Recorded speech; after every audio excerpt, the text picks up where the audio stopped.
for several reasons. The first reason would be that as you go on reading the law, you understand that you missed many concepts in past. Nevertheless, when I was told that you will be invited to deliver the lecture on the new enactment, I chose the Bharatiya Nagrik Suraksha Sanhita, which in the course of today's session I would refer to as a Sanhita instead of always calling it as a Bharatiya Nagrik Suraksha Sanhita. I came across, I revised the old CRPC, tried to compare with the new provisions of the Sanhita. Of course, what I am going to say today would be my own personal views on the interpretation of the provisions of the law. First and the foremost thing I must tell you, the changes which have been brought in no manner or in no way changes the jurisprudence.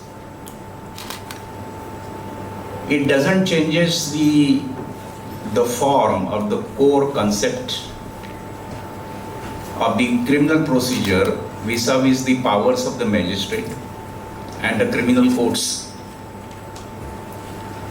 Rather, we are concerned with the supervisory powers, because a magistrate not only discharges or enjoys the jurisdiction or the judicial orders he passes, but he also has a supervisory jurisdiction to some extent. Now, supervisory jurisdiction in the criminal procedure code, you all are aware of it, that it starts with the investigation and culminates into the trial or the sentence, and then of course the appeals and the further proceedings. So it's divided into the executive powers and the judicial powers. The separation of the power is in a core of our constitution, and nobody should encroach over the jurisdiction of the executives.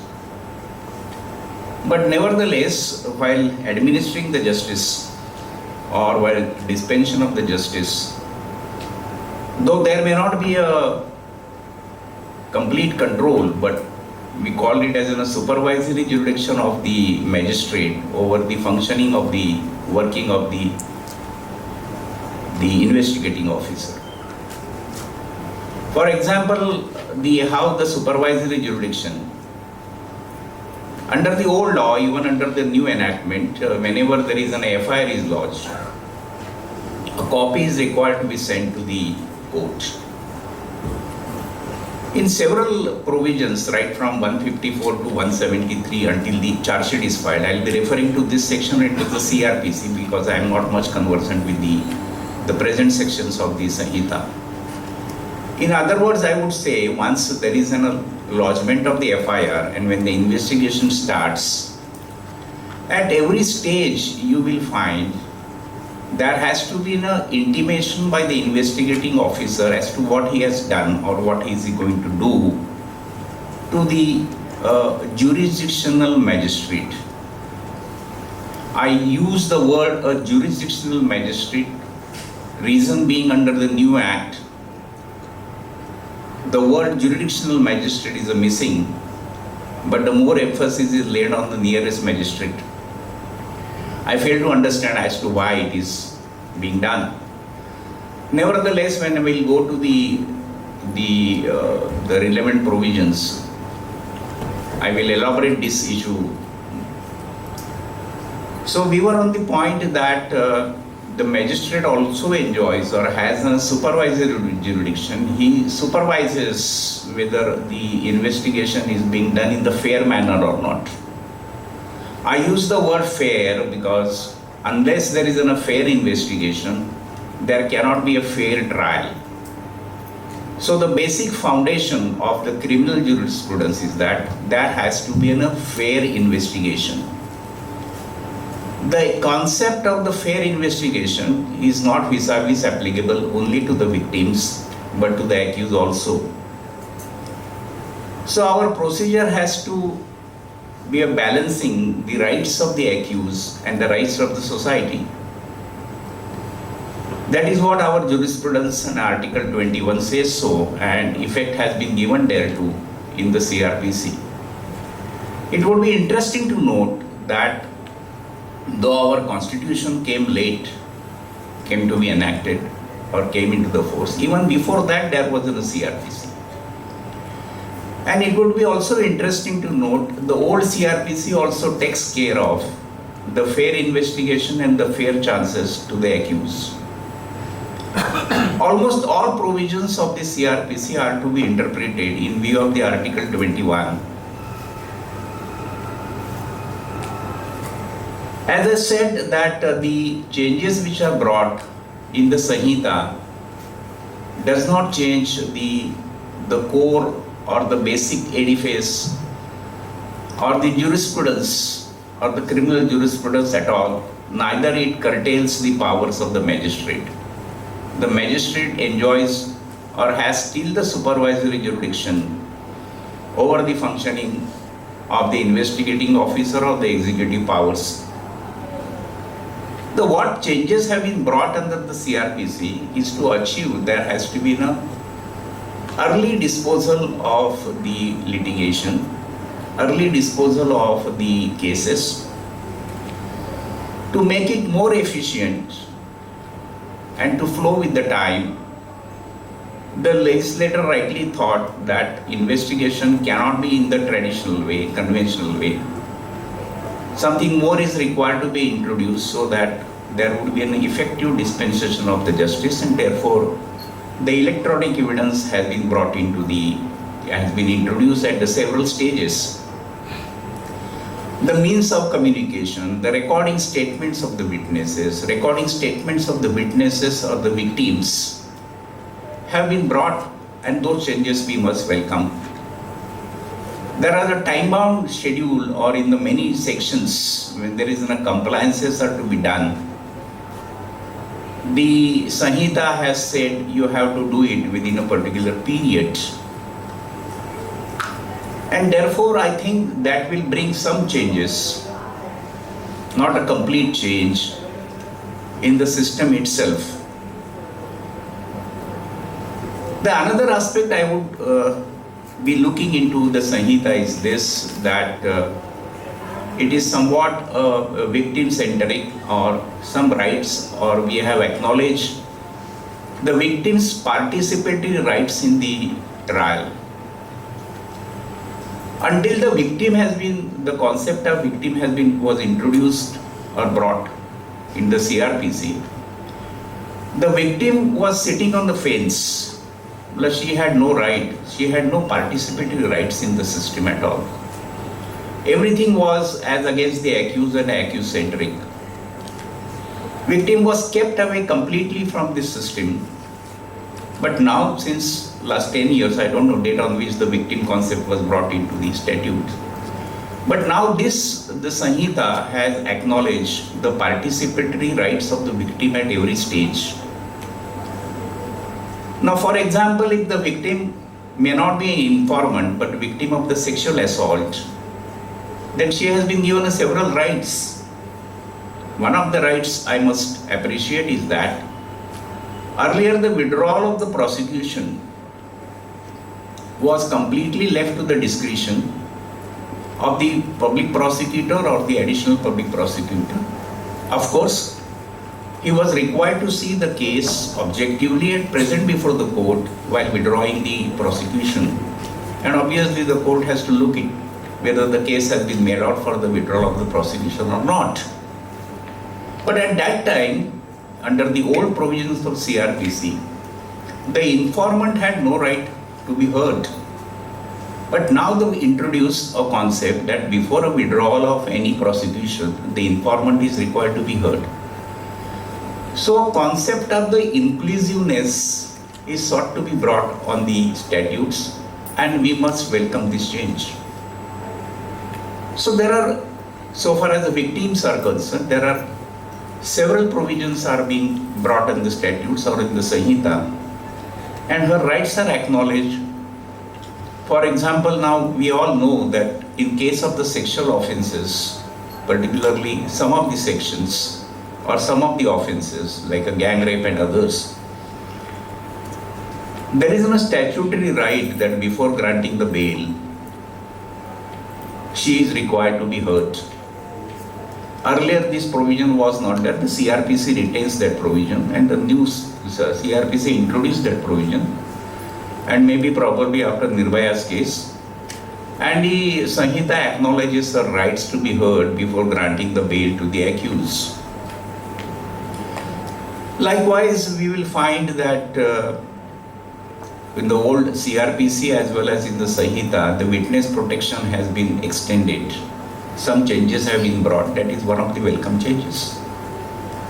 So what the Sanhita is focusing is that to the quick trials, to collect the evidence, technical evidence through the experts, place it before the court, and some watertight compartment so far as the discharge of the executive powers are concerned is sought to be achieved. So, we must welcome the change, but at the same time, we must also look into the certain provisions of the Sanhita as to whether those are the fair to the victim, the fair to the system, and the fair to the accused or not. The first change I would like to, the first section which I would like to read out is so far as the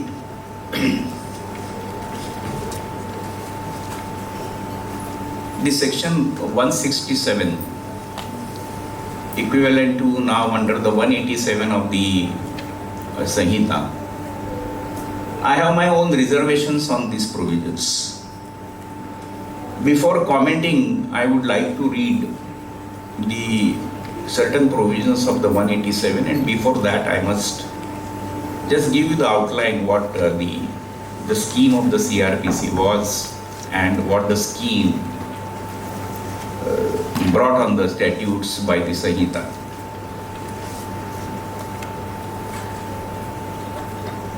We understand that when the accused is arrested and he has to be produced before the magistrate within the 24 hours, so detention beyond the 24 hours was required to be authorized. Of course, the genesis would find 22, I believe, or 22 of the Constitution. And following that mandate of the Constitution, the provisions were being enacted under the CRPC as well as under the Act, Sanhita, saying that if the police officer wants to detain a person beyond 24 hours, it has to be under the authority of the law, and therefore he is required to be produced before the magistrate. The word used even in the Constitution is the nearest magistrate. Maybe for the reason on the given date or given time, the jurisdictional magistrate may not be present or available, and that would create some hurdles. So rightly the Constitution has been followed, saying that 187, under the Sanhita 187 section, they said when the person is brought, arrested, he has to be produced before the nearest magistrate within 24 hours. And once he is produced before him, it is the magistrate who will decide where he is to be remanded, whether to the police custody or to the judicial custody. So there were options given to the magistrate. Now the old law says that a person cannot be remanded to the magisterial custody in whole for 15 days. Sorry, to the police custody in whole for the 15 days. Though the 167(2) does not say, or it only employs the expression such custody, The expression such custody has been clarified in the first proviso to the 167(2), which says that the person could not have been remanded to the police custody for more than 15 days or whole. Under the new enactment, that is the Sanhita, that has been not explicitly stated. The expression such custody which has been used under the Sanhita has not been clarified, which was earlier clarified by the way of the first proviso there. So there remains some sort of an ambiguity in the mind of the lawyers, litigants, and maybe the magistrates also. To put it simply, whether a person when arrested under the new law says that he could be remanded to the police custody in segments, not within the first 15 days of his arrest, but it could spill over the 40 days and the 60 days of a default period. So the legislators were intending, or could be in the given circumstances, or in some cases, as we see that in many high profile cases, when the person is suspect is arrested, he would prefer to get admitted in the hospital. Senthil Balaji is the recent case in 2023.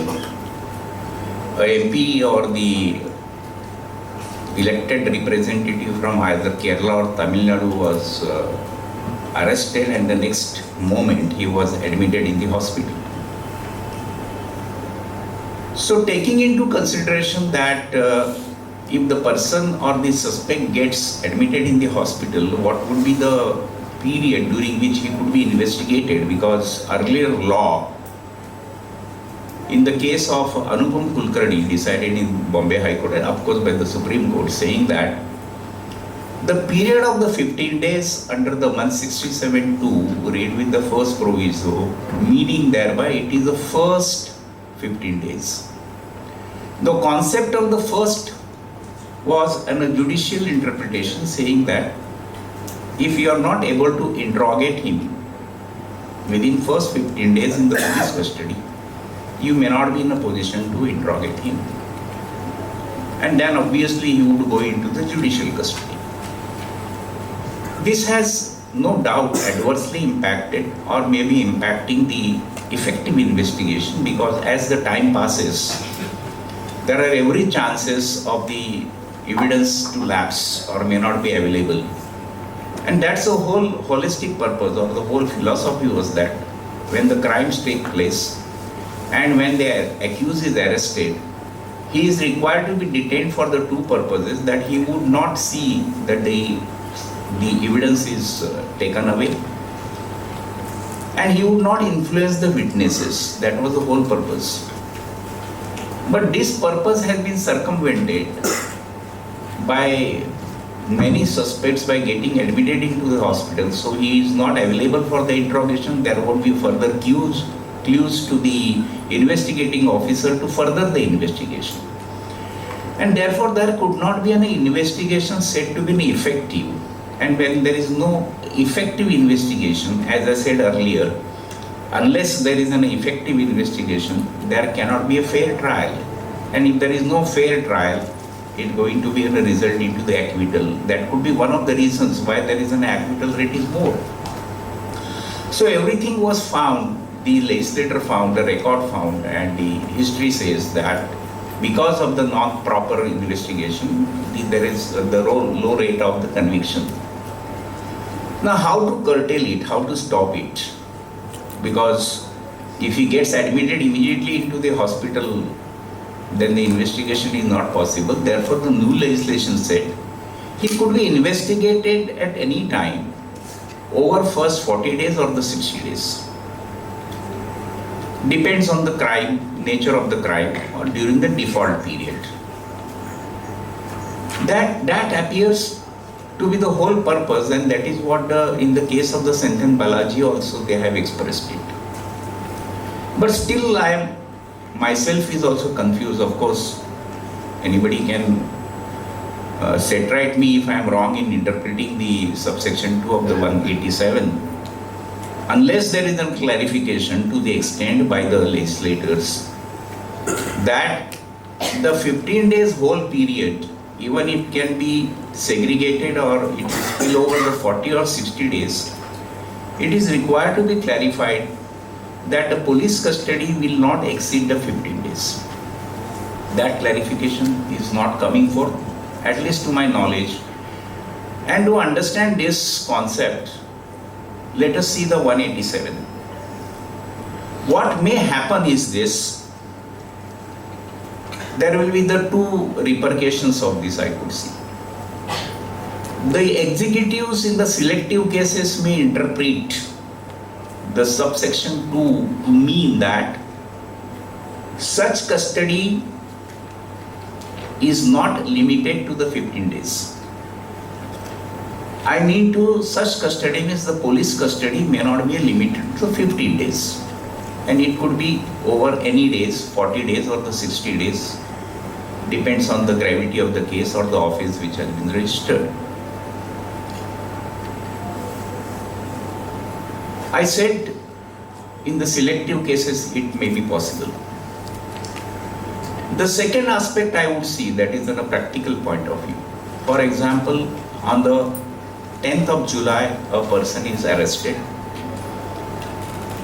where the default period is the 60 days. So 40 days, let us say 40 days. The police in the first remand seek his police custody, and the magistrate grants him custody for 5 days. So he would be in the police custody till the 15th of July. Automatically, he would be from the 16th, he would be in the magisterial custody or the judicial custody. He would make an application for bail. Take for an example, it's an offense under 379. If he is granted bail after hearing the prosecution and the accused, he is released on the bail on the 20th. In this case, the default period is of 40 days, so the 40 days would get over on the 10th of August. On the 5th of August, the investigating officer comes across a evidence, some clinching evidence in a given offense. He would go to the magistrate and request for his police custody, because he has only completed the 5 days, 10 days were at the command of the investigating officer. So during these 40 days, he could be taken into the police custody at any time. Question is this: once he has been released on the bail, then how this position could be reversed unless his bail is cancelled. So bail has to be cancelled for the reasons to be stated or according to the provisions of the Act itself. It would be really a practical difficulty for the investigators or investigating officer in the selective cases may invoke these powers. How these provisions could be said to be fair to the accused? There will be the hanging sword throughout the 40 days or the 60 days. He would not know when I would be taken into the police custody. It could be on the last 39th day or on the 59th day, as the case may be. So what is the guarantee? What is the sanctity? And what is the purpose of it? Are we really going to achieve the purpose by spanning over this period, over the 40 or the 60 days of the default period, as the case may be? And what is the practical way out if the police officer wants his custody on the 35th day or the 55th day? How is he going to substantiate it? Even if he goes to the court, in the present case, on the 5th of, as a case I have quoted, hypothetical, on the 5th of August, he has to satisfy the court as to why and what reasons he wants the custody on that day. I think it would be very difficult, because seeking the custody of accused on the 35th day from the date of his offence, it would be a futile exercise, because by the time when he was on the bail, on the judicial custody, the accused was always in an endeavor to see that or influence the witnesses or see that evidence is not made available. So what the investigating officer would achieve? What is the purpose behind it? So would it be a fair for to look into these provisions so far as qua the accused and his rights of the accused? If you take my personal view, it's my personal view completely, if they wanted to overcome this situation, and in the Senthil Balaji, they have also accepted the case. No, in the Senthil Balaji, they said the 15 days means 15 days the police custody. Only change that has been brought is the word prior. The first 15 days has been taken away, and that has been spread over the 40 days or the 60 days. But according to me, in my personal view, it may not achieve the purpose or may not result into the effective investigation as sought to be the purpose for bringing the statutes in the Sanhita. What they could have done is that if an accused or the suspect gets admitted into the hospital, soon after the FIR is registered and is arrested, in such cases, his period in the hospital is to be excluded from the first 15 days. This was one of the ways by which they could have curtailed this practice of getting admitted into the hospital. Of course, there could be some other ways which are not within my knowledge or I am not able to comprehend. But looking into the judgment of the Balaji Senthil, where the MP from that Kerala or Madras got admitted and it was hampered, the investigation could not be a proper investigation. And of course, the bench did not agree with the judgment of the Anupam Kulkarni and also of the constitutional bench judgment delivered by the 3 judges. I don't know why that 3 judges bench judgment was not binding, because that was by the 2-judge bench, the Senthil Balaji, which referred the issue to the larger bench. Nevertheless, that is not a topic to be discussed today, and more or less now the reference become academic and infructuous because there are the changes in the Sanhita itself. So emphasis is this purpose, object. Was there any transparency in the object of it? And what was the object? I could not lay my hands on the report of Dr. Singh, who was the Vice Chancellor of Delhi University, who was the chairman of the committee who has been appointed. I could not get the report itself as to what was the purpose enacting this 167.2 and removing, 187 and removing the 167.2. What was the purpose? I did not understand it. The second object is this.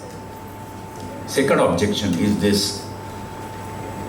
In everywhere you will find the production of the accused for the first time is made to the nearest magistrate. Now if you see the criminal courts classification, the criminal courts include the magistrates, metropolitan magistrate has been taken away, session judge and the 2 higher courts and executive magistrate. The executive magistrates is one of the criminal courts, was under the CRPC and under the Sanhita. Now executive magistrate on which the judicial powers are conferred would be or may be a nearest magistrate under the 187.2 where the accused could be produced seeking the remand. It is not only limited to the first remand, it's very interesting. If he is produced before the nearest magistrate and not a jurisdictional magistrate, I mean to say, jurisdictional magistrate means the magistrate who has the power to conduct the trial or make an inquiry, will have a jurisdictional magistrate. Apart from that, 187(2) speaks solely about the magistrate or the nearest magistrate, which may include the executive magistrate. Now, executive magistrates are none less than the executives or the SDM, the special, the collectors and the SDOs or the SDM we call, to on whom the powers are conferred. So they are not a judicial magistrate. So possibility of misusing in the selective cases in such matters, taking recourse to the 167, cannot be ruled out. And there is no plausible explanation or a rationale as to why even in the second remand the powers are given to the nearest magistrate and not to the jurisdictional magistrate. So looking into the whole theme or the concept of remand under 167, it raises some reasonable doubt as to purpose and the reason behind it, giving go by to the well-founded, accepted for the long period, acknowledged by the judicial pronouncements. It would be the first 15 days which could be amended, which the legislature could have achieved the purpose by appending some explanation thereto, or curtailing the period of the 15 days when the suspect is admitted into the hospital.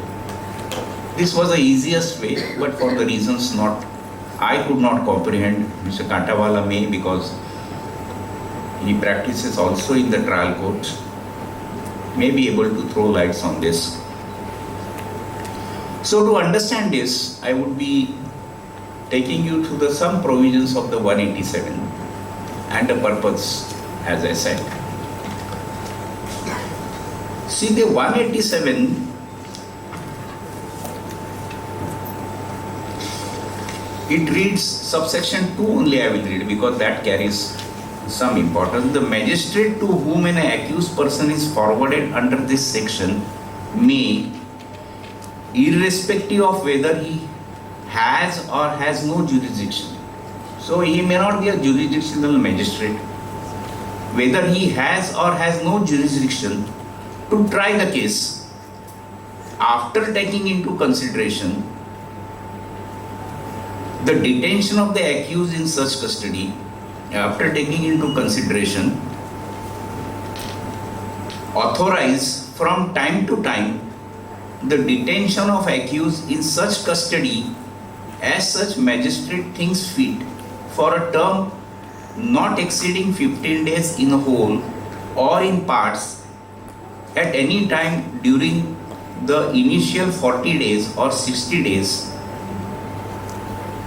out of a detention period of the 60 days or 90 days, as the case may be, as provided under subsection 3, and if he has no jurisdiction to try the case or commit it for the trial and considers further detention unnecessary, he may order the accused to be forwarded to the magistrate having such jurisdiction. And now I will also read the subsection 4. No magistrate shall authorize the detention of the accused in a custody of the police under this section unless the accused is produced before him in person for the first time and subsequently every time till the accused remains in the custody of the police, but the magistrate may extend the further detention in the judicial custody on production the accused either in a person or through the audiovisual electronics. So it contemplates that he has to be produced for the first time in person and thereafter he could be remanded on the electronic means. There is one more section which I am not able to understand, or I could not understand rather, saying that they have defined what is when he is in a police custody where he has to be detained. and when he is in judicial custody where he is to be detained. I am not able to find the exact provision, but as I understand that when he is remanded to the police custody, he has to be retained in the police station. So necessarily when he is remanded to the police custody for 5 days, what the law contemplates, he has to be only in the police station. Whereas when in the judicial custody, he has to be in the jail which is notified by the state government. Now for example, in the given case, if there is a discovery and the accused is required to be taken to the another state or to another place, then it can be very well argued that he was not kept into the police station or a local police station, because now they have defined the accused is to be remanded to the, when remanded to the police custody necessarily means in the police custody, in the police station. So how this, what would be the reason? What could be the reason? Of course, the law says when he's in the police custody and even if taken outside the police station, he would always remain in the police custody. Why this clarification has been added and giving some more clues to the accused to argue for number of remedies? When the law is already settled on this position, he continues to be in the police custody. He need not be confined within the four corners or the four walls of the jail or the police station. So these provisions I always, it's a jumbling provision. I don't know how many of you are frequently appearing in the trial courts and whether any of you has encountered this situation. So far, of course, it would not be. But I am not aware as to what practice is being now followed in the magistrate court, and whether there is any such instance that after releasing the accused on the bail or remanding him to the judicial custody, the police officer has applied for transfer of custody, that he may be again taken up into the police custody, and what procedure has been followed. So this is the one concern I am concerned with the provisions. Now the second provision which also bothers, of course, again I said it is it's personal view, that powers given to a magistrate to attach the property. Earlier it was 102, I believe, CRPC 102. And in the 102, the police had powers to seize the property of the accused, suspected, or if it is a suspect that these powers or this property is in a proceeds of crime. It's not exactly what proceeds of crime use. And obviously 102 was always exercised if the police found the money lying in the bank account was an amount defrauded or the defrauded sum. For the purposes of the investigation, the police has the powers to seize the property, that is the bank account. It was an old case of a Tapas Niyogi which elaborated the powers of 102 of the CRPC. The question in one of the cases before the Supreme Court,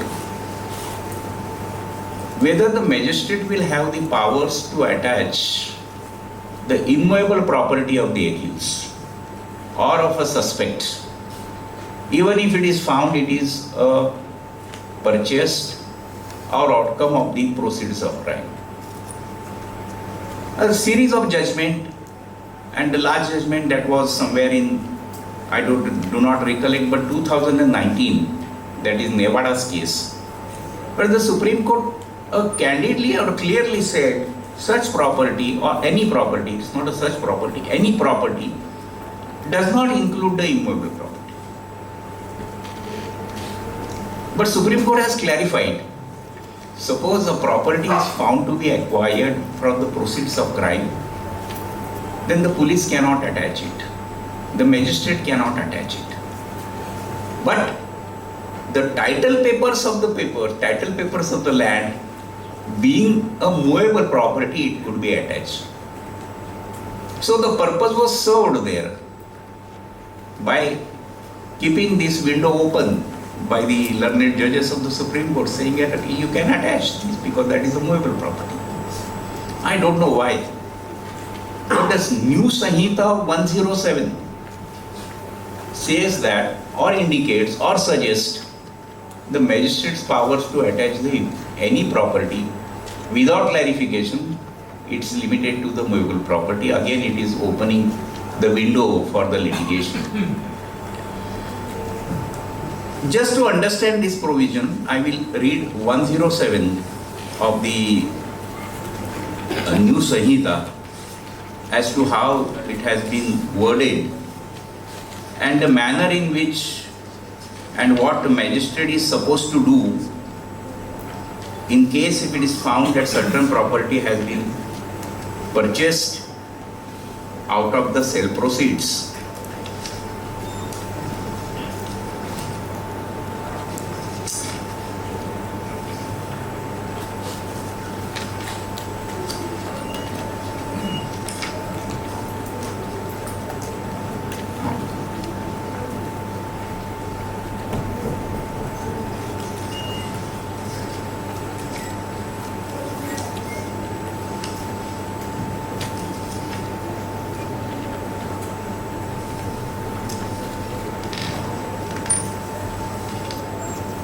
Attachment, forfeiture or restoration of property.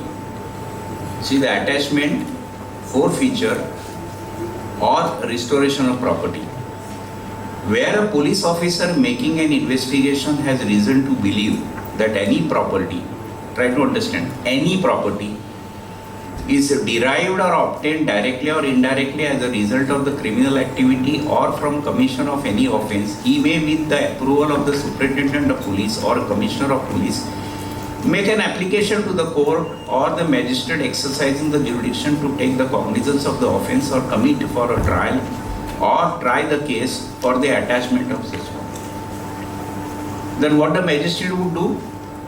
If the court or the magistrate has reason to believe whether before or after taking evidence that all or any such properties are proceeds of crime, the court or the magistrate may issue notice upon such person, calling upon him to show cause within the period of 14 days as to why an order of the attachment shall not be made. Now stopping for a moment.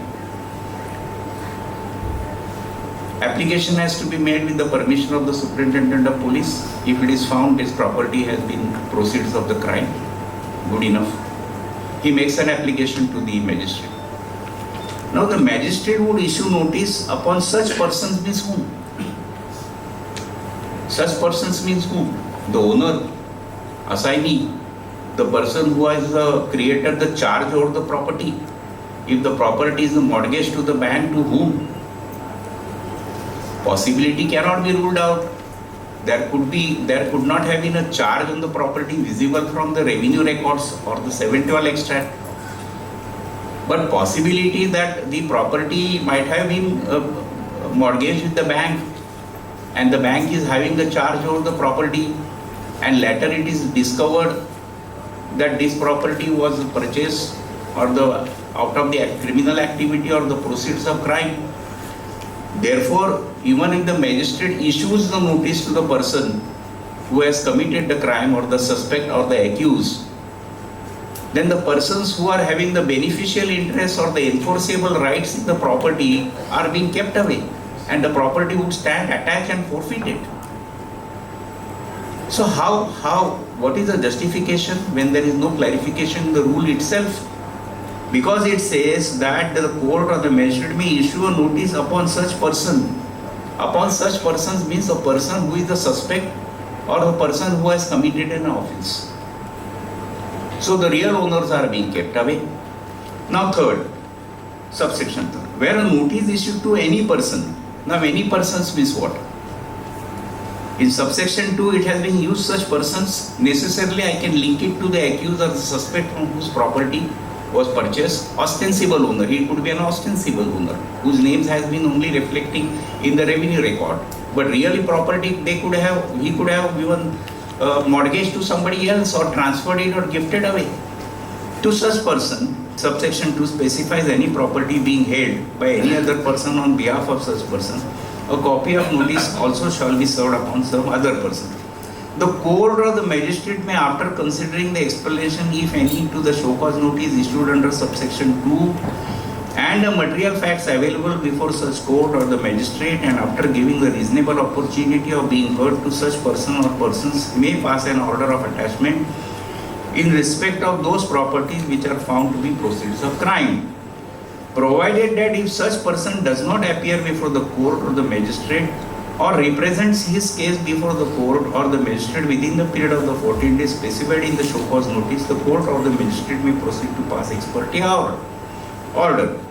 Notwithstanding anything contained in subsection 2, if the court or the magistrate is of the opinion that issuance of notice under subsection 2 would defeat the object of attachment or a seizure, the court or a magistrate may by interim order pass ex parte direct the attachment and seizure and so and so.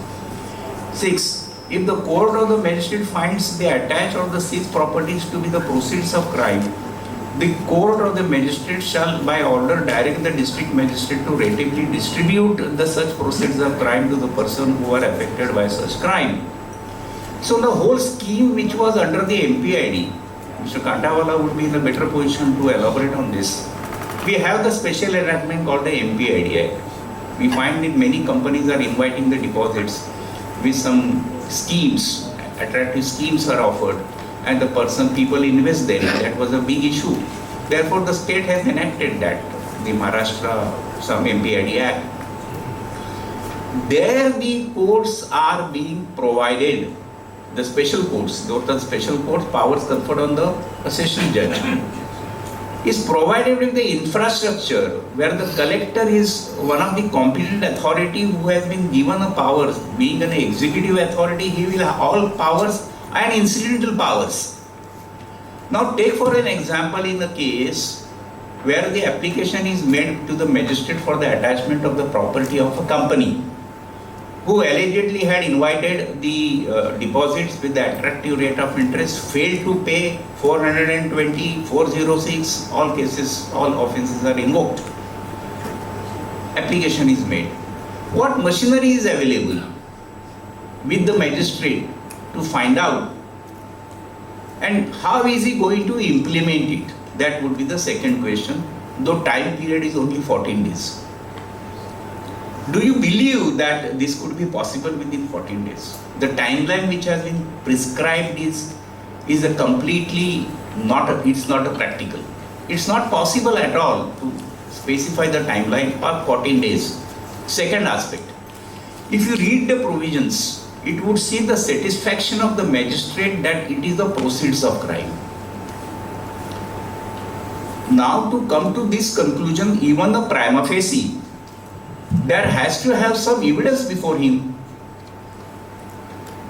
Now, is it possible for the magistrate merely on the making an application by the officer that this property is not a product, has been acquired from the proceeds of crime, and you expect the magistrate to record the satisfaction that this is the proceeds of crime, because that would be a revisable order, could be revisable order, appealable order, because it is a judicial order.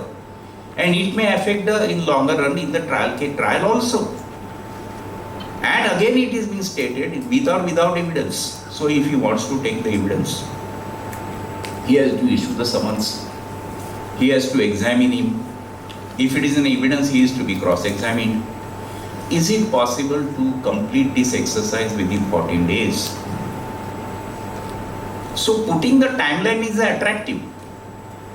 But on the ground reality is completely different. And how the magistrate who is already burdened with the remand work in the afternoon, Mr. Wadave and Kantawala will be enabled. You all people know, if you rush to any metropolitan court at 2:30, you won't dare to enter into the courtroom because there is no space. He is attached to the 5 police stations. The remand is at least about the 30 or 32 cases a day. It's my own experience because I have worked at the taluka level as a judge. In the afternoon, we wish to have at least 4 to 5 police stations for remand, and there was no other judicial work he was able to do. Now, under these circumstances, what I want to hint is this, before enacting or giving these powers to the magistrate, is it going to really fructify? Is it going to give some results? And what about the parallel provisions which are available or the remedies available under the MPID Act? It doesn't say notwithstanding anything contained, or it will override the provisions of the MPID, because these are analogous to the provisions of the MPID, the attachment of the property given to the collector who would be the competent authority by issuing notification.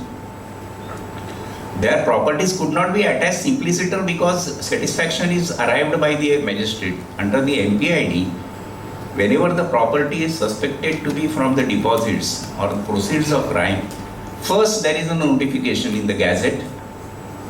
The objections are invited, and after considering the objections, the order of attachment is passed by the executives. And once those properties are attached, the properties are transferred to the court, designated court, and the court starts functioning as to distribution and everything. Here everything has been sought to be brought under the one roof, giving the magistrate all the powers of the civil court. So this would be, though there is an attractive to say that the timelines have been provided for expediting the trials and the proceedings, it would be really not going to work out.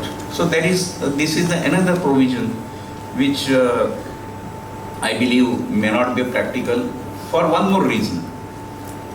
Now under the PIT NDPS Act or under the NDPS Act, when the property is acquired from the proceeds of the crime from the narcotic business, under the NDPS Act, you have the power to attach the properties. But there is a first competent authority, from there is appeal, and finally it goes to the tribunal. And once it goes to the tribunal, the process of confiscation to the state or forfeiture of the property goes to the state. Once the property is forfeited or confiscated, the title automatically passes to the state in whose favor it is forfeited. Where are those powers? So there are safeguards which were available. Safeguards were provided under the MPID Act or under the NDPS Act where the properties are attached. Such procedural safeguards is one of the requirements of Article 21, one of the requirements of the Constitution. There has to be a fairness, the procedure has to be a fair procedure. Is it a fair procedure to a person whose property has been attached? So there is a possibility of using these powers selectively. Again, I am using this word selectively. So try to understand as to really this is going to fructify or bring a good change. Though apparently we find that several timelines are provided. Are they going to really help for expediting the process? I am not criticizing it. I welcome the changes. But these welcome changes are to be balanced or to be seen what was the ground reality and whether it is possible for us to adhere to these timelines and what are the consequences. Right to a fair trial, or we called at the earliest the case should be disposed of, though the constitutional mandates are there. Those constitutional rights, whether it is possible to enforce under CRPC unless you go to the constitutional court like a high court and request the high court, my case is pending since 2001, today I am 78-year-old, please expedite the trial. So meaning thereby, though timelines are provided, what are the consequences? What consequences are provided? Now under the timeline, I will just read out what are the timelines, and if the timelines are not strictly adhered to, the criminal CRPC does not provide any remedy for it. One timeline I must appreciate, that is a timeline that the lawyer cannot now seek more than 2 adjournments. It was under 309 earlier, but now the 346 subsection 2, the B proviso there too says that adjournment would not be more than 2, and if it is to be granted only by recording the reasons. So this change I must welcome. we almost welcome, because several adjournments when I started the practice 1990 except under the under the CRPC, so that some evidence comes on the record, and that would be fair to the accused as well as to the victim. There was no time period. Now the time period which has been introduced is 90 days. It could be only for the 90 days, but still there is no clarification on this point. Why I am saying this? Now further investigation concept in the many laws, I mean the judgments of the Devrapalli or thereafter the judgment of the Amrut Bhai, the 2019 judgment, there wasn't a debate that whether or the old of the Abhinandan Jha, very old of 1964-65 case. Further investigation could be carried out till what period? At what point it ends? That was the issue, and that has been settled in 2019 by the Justice Rohinton, Nariman Rohinton. Earlier view was this, that charge sheet is filed, cognizance is taken, but trial has not commenced. These are the three stages: submission of the charge sheet, magistrate takes the cognizance, and the trial commences, or the first day of the trial. So earlier view was this, that once the charge sheet, once the cognizance is taken, but charge is not framed, there could not have been the further investigation. That was the view in the Devrapalli's case, which has been reversed, or saying that it does not preclude. So until the commencement of the trial commences on the date on which the charge is framed, the further investigation is possible. So the law is clear, law was clear when the Sanhita came onto the force. Now, in view of this settled law, I will give you the citation for your to understand this concept really. That is Vinubhai's Malaviya's case reported in 2019-17 SCC, where the timeline has been framed by in the judgment as to till what date further investigation is possible. So they said investigation is possible till the charge is framed and not thereafter. That is what my reading is. Now, if you read 193 subsection 9, that is equivalent to the 173.8. Now 193 subsection 9 makes the reading very interesting.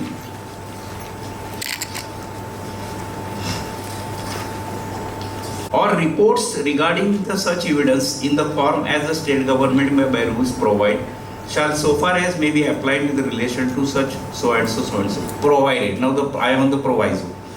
Provided that further investigation during the trial may be conducted with the permission of the available permission of the court trying the case, and the same shall be completed within the 90 days, which may be extended to the permission of the court. There is one confusion, ambiguity. First charge sheet, further charge sheet. Further charge sheet permissible as per the settled law till the charge is framed. So there could not have been the further investigation after the charge is framed. That is what the law was settled. Now wording is this, provisos are provided that further investigation during the trial. During the trial indicates or suggests a stage after commencement of it. So does it mean that the investigation will go on even after the commencement of the trial? Because further wording is important. Further, provided that the further investigation during the trial may be conducted with the permission of the court trying the offence. Against trying the offence is in a present continuous tense. So once the tense is a present continuous, neither the past perfect, meaning thereby, as I understand the plain reading is that even the further investigation, pending trial or during the trial is permitted. Because expression which is being used is a during against the present continuous tense, trying a present continuous tense, and proviso to the subsection 2, so carving out the exception to the main section. So till what period it will go on? What is the rationale? How are we going to achieve? Whether that gives a complete powers to the executives to withhold certain information while presenting the additional evidence and then come before the court and say, look, we have received this information, please grant me the permission to file a further charge sheet.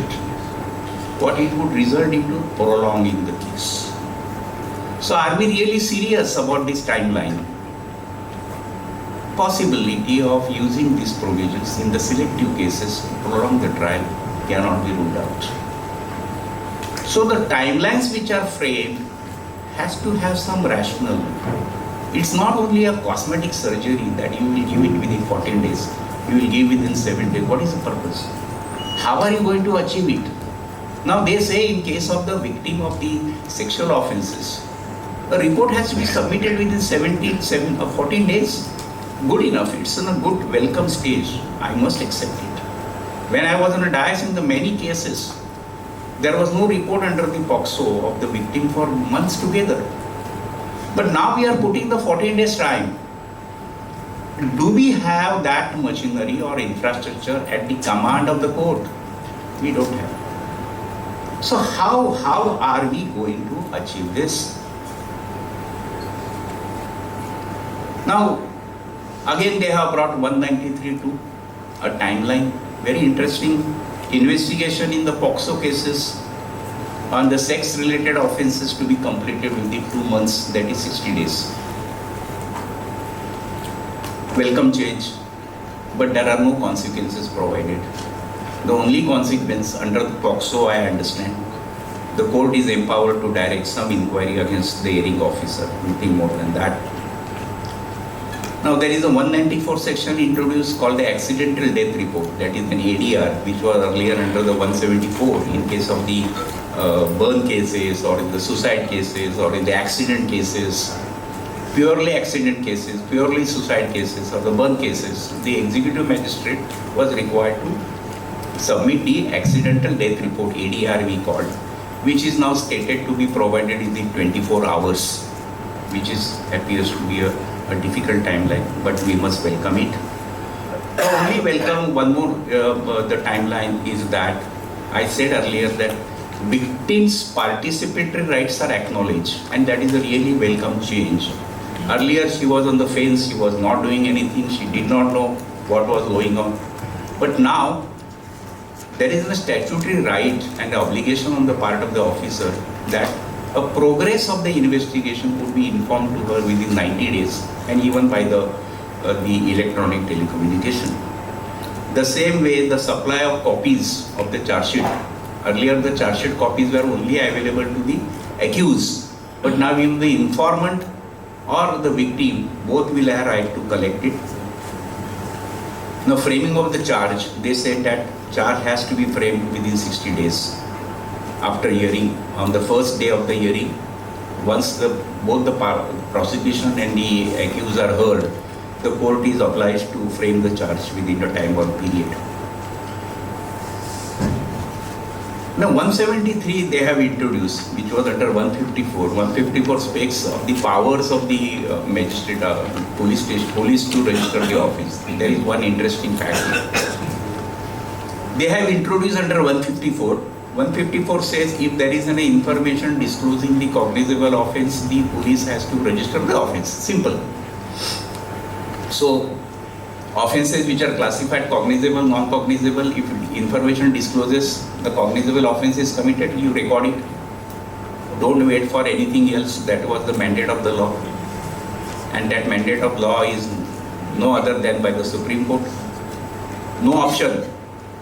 There was no option given to the police station. But under the 173, they say if the offence is punishable with more than 3 years, less than 7 years, option is given to the investigating officer to conduct a preliminary inquiry. Now this mandate, this provision completely runs the contrary to the well-known judgments of the Supreme Court. How are you going to meet with this situation? So this is something appears to be difficult, because Supreme Court in clear words says the officer, there was an argument to that extent. The satisfaction, the kind of satisfaction, what satisfaction he has to see or understand before recording the offence, Supreme Court said nothing. If it discloses the cognizable offence, you must register it.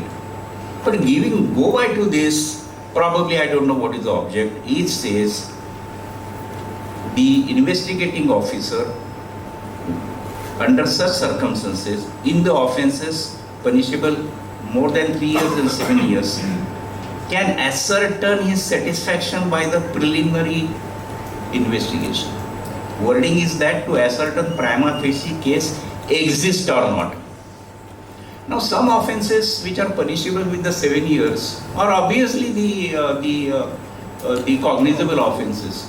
Now giving the preliminary investigation, the registration of the offence, period for the registration of offence gets postponed. What is the justification? How do you expedite the process of investigation? On one side we say that we must follow Article 21, speedy trials, speedy investigation. No doubt there could be a purpose where there are the false cases were being looked into. In that case, one can possible, but there has to have some clarification, not giving clear powers or ample powers or blanket powers.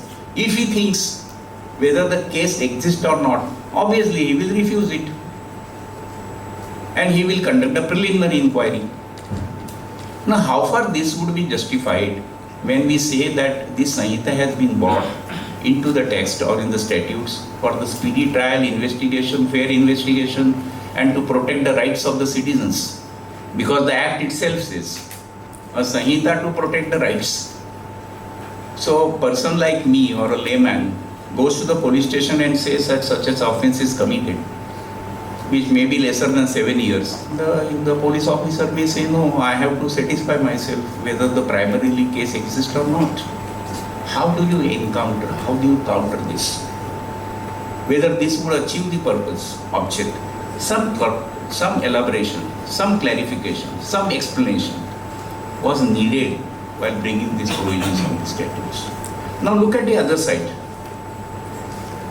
They say that irrespective of the jurisdiction where the offence has taken place, you are sitting in Mumbai, your relative at Nasik calls me up and say that my neighbor had murdered his next door neighbor, or some crime had taken place which is cognizable. I, being very close concerned with the victim who has been assaulted, I pick up the phone and call my local police station saying that such and such offence has been committed. Now they say this has to be done under the zero FIR and then it has to be transmitted. Again, there are two classifications. A person who goes to the police station and reports the incident or the assault which has taken place outside the territorial jurisdiction of the police station, and if it discloses the cognizable offence, the police are bound to register the FIR under the zero FIR. They cannot say no. Second aspect. Earlier law was this, that even a communication on the telephone, if for disclosing the cognizable case, the police were required to register the offence. But there could be some cases they might have suffered. And therefore now, when the disclosure of the information on the telephone or by the means of communication, electronic communication, by mail and everything, FIR would be registered instantly.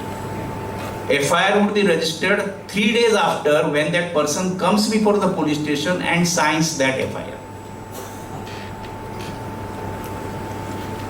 Now, therefore, again, there has to be some modalities to be worked out.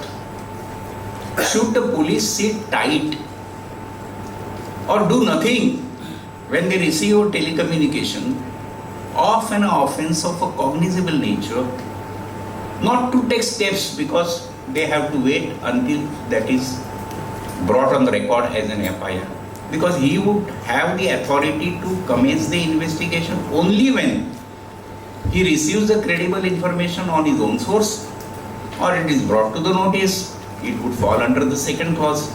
Now, brought to the notice on the telecommunication would be further curtailed by the proviso saying that he has to come and sign the FIR in the police station after 3 days. So how this mechanism is going to work out is the question one has to answer and look into this. The next timeline is under 392, one where judgments were never delivered in time by the trial courts, and now it is being stated that those are to be within the 45 days and upload the judgment within 7 days. On the lighter side, this is not applicable to the High Courts or to the Supreme Court. The next timeline is on a search report.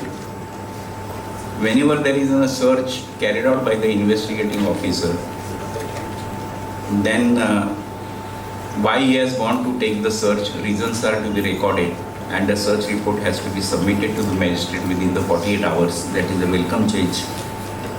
The another change is the framing of charge within 60 days, I have stated already.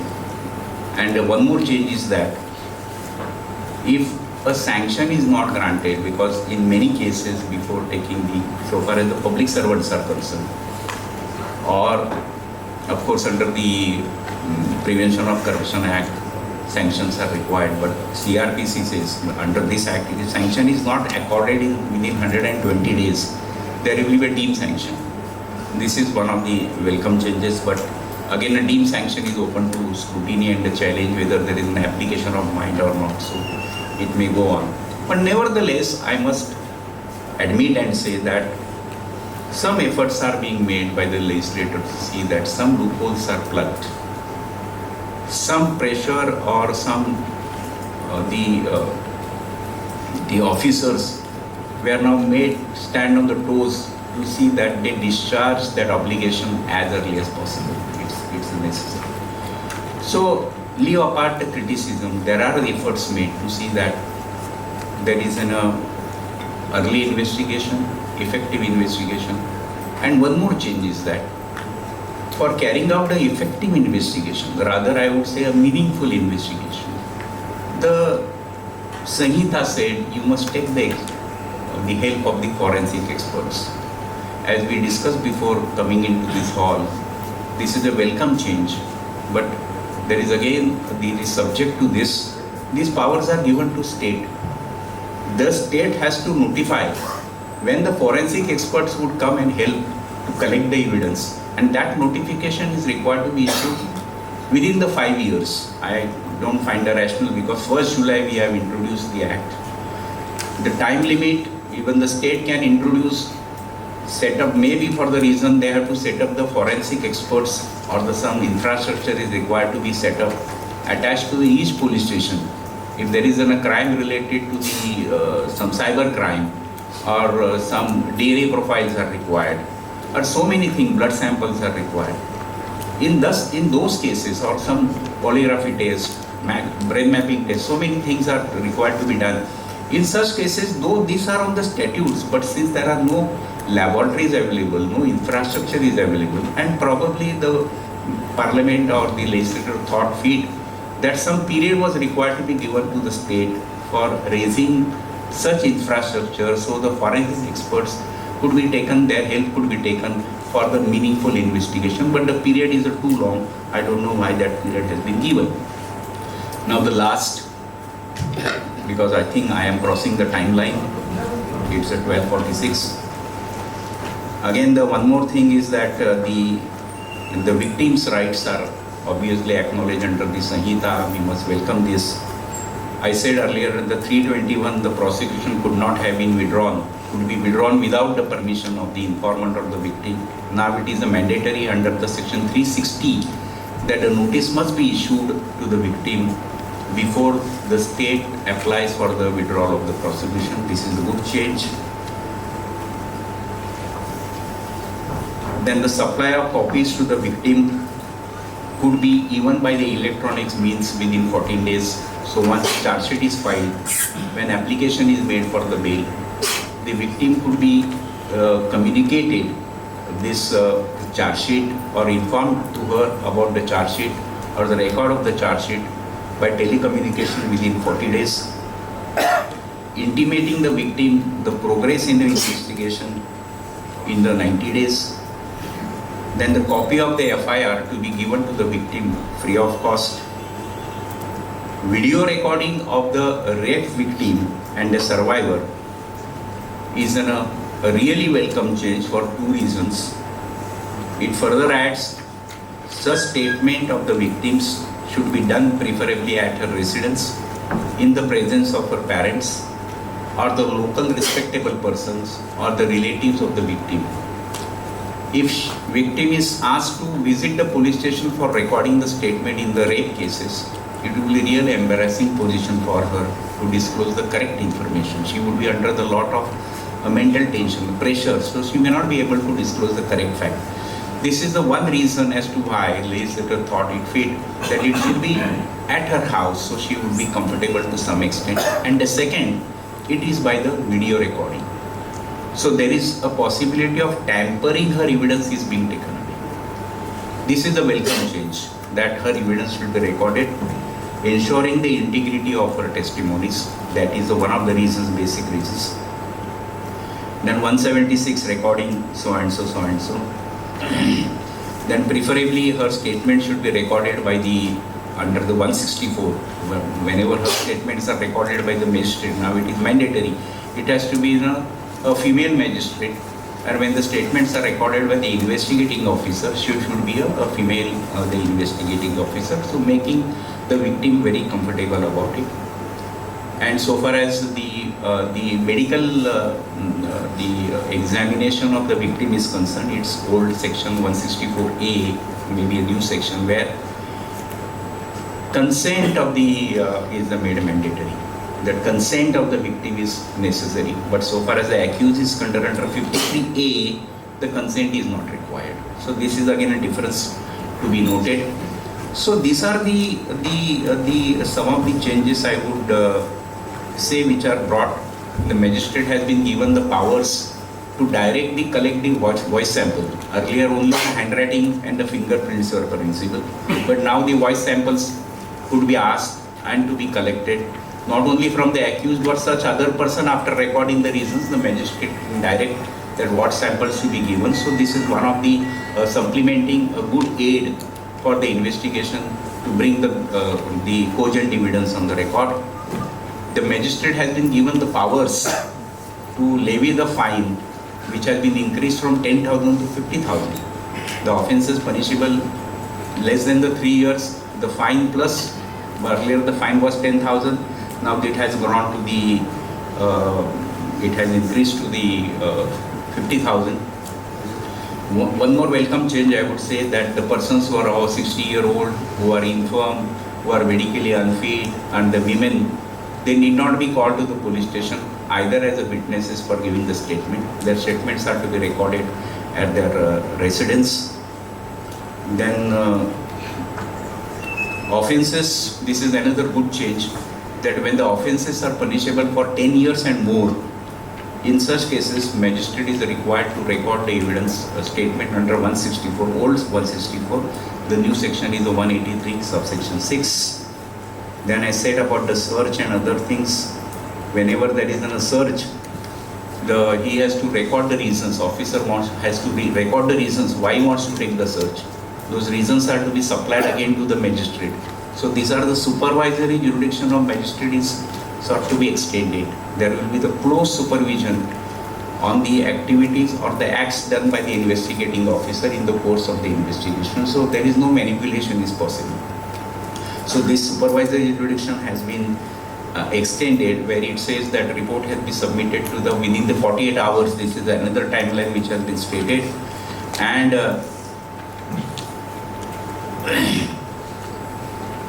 another change is this: the offences which are registered against the public servant in relation to his discharge of his duties. If the complaint is filed against him, then in that case, the magistrate is now duty bound or statutory obligation that he must hear the police officer and maybe at the instance of the public servant before taking any steps or issuing the summons. And so there is again a protection to the public servant is afforded. Before I conclude it, one more section I just want to elaborate, and I fall to the saving clause.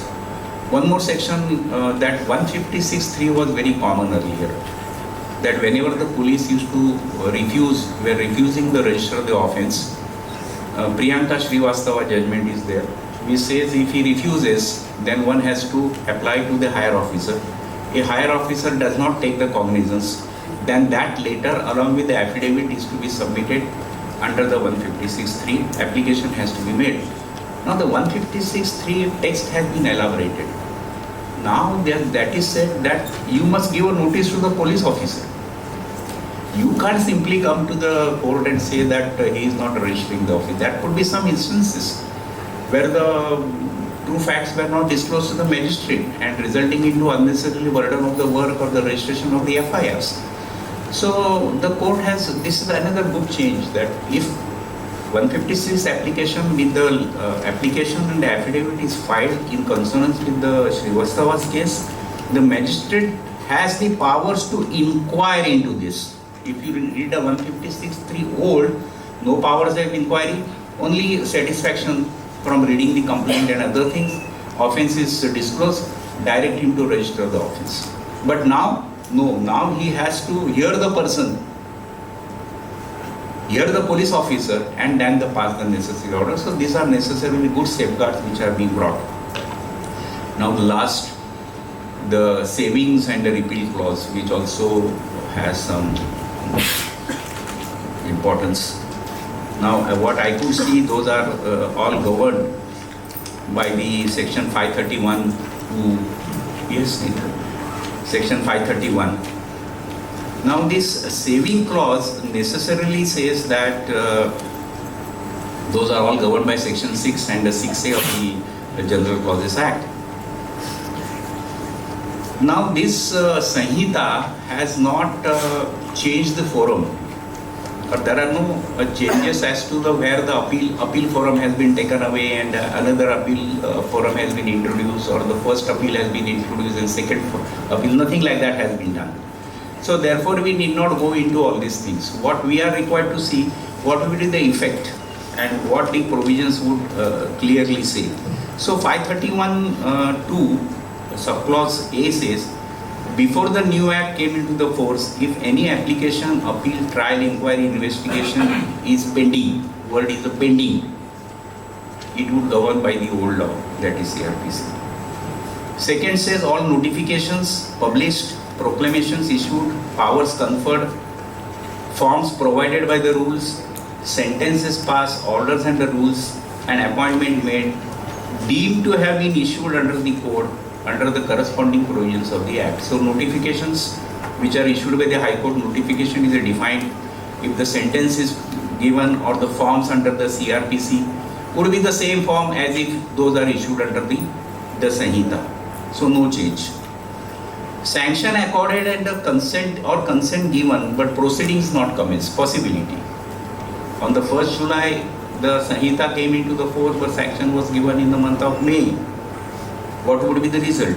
The result, the Act clarifies, it deemed to have been accorded under the code and the proceedings may commence under the Sanhita. So those are validated and there is no embargo for commencement of the trial under the new Act. And lastly it says, for example, under the before the 1st July, some order was passed on the 1st of March against the accused. The accused has a right to file an application to set aside that order within 60 days. So March and April, or for example, we say that we take it at the 1st April, order was first on the 1st April. The time to revise or challenge that order under the old act, hypothetically, it was 60 days. So April 30 days and May 30 days. 1st June was the last date. He did not file the application. But a corresponding limitation if extended for 120 days under the new act. He cannot say now the order is passed on the 1st of April, 120 days now at my command. So therefore limitation stands extended. That is not permissible. Once it is lapsed under the old act, it will not revive because extended period is provided under the new act. So his remedy would be against under the old act, either to apply for the condonation of delay or whatever is the permissible. So the saving clause is not much bothering, would bother or come in any way. But all other things which I have tried at my best to explain to you, I think I tried to give the overview as to timeline, the broad changes which are brought, and procedure is the investigation, police custody, cognizable offence, non-cognizable offence, and other things. Of course, several judgments, Lalita Kumari, I did not mention to you. Arnish judgment is already there. The powers of the police in case of the offences more than 3 years, 7 years, what he has to do, when he has to issue the notice, those are being kept completely intact. 7 except some timelines are provided and nothing more than that. So I believe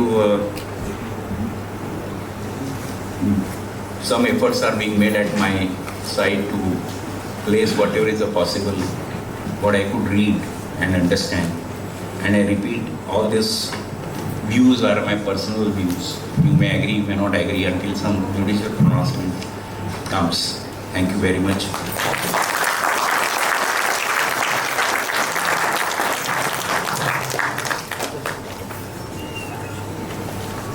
To address you all today on the subject of the Bharatiya Nyaya Sanhita, a transformative piece of legislation that aims to revamp our justice delivery system. The new law, which uses the word Nyaya, means justice. While bringing numerous advancements, also presents certain challenges that we must recognize and address. In due course, judge-made law will iron out the creases.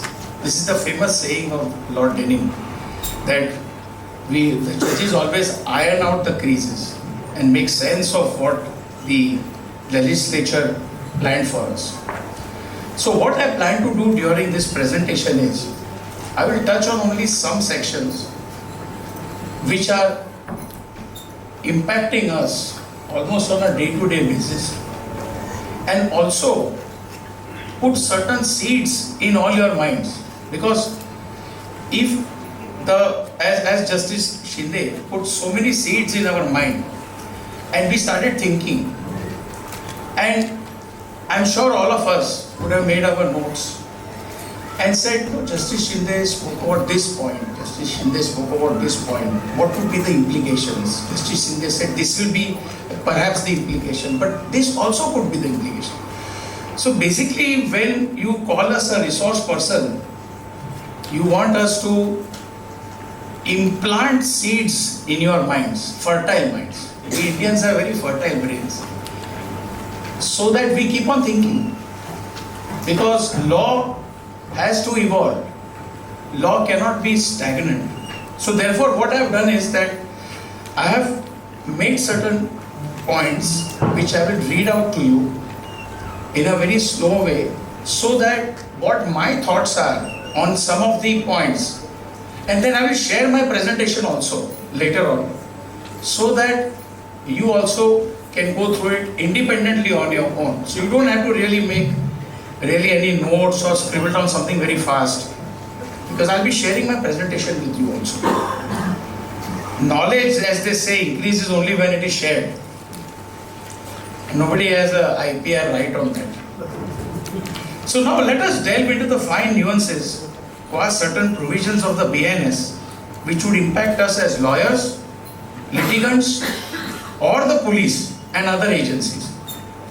Few days back, the Punjab and Haryana High Court has declared that using the abbreviations BNS, BNSS and BSA is perfectly permissible.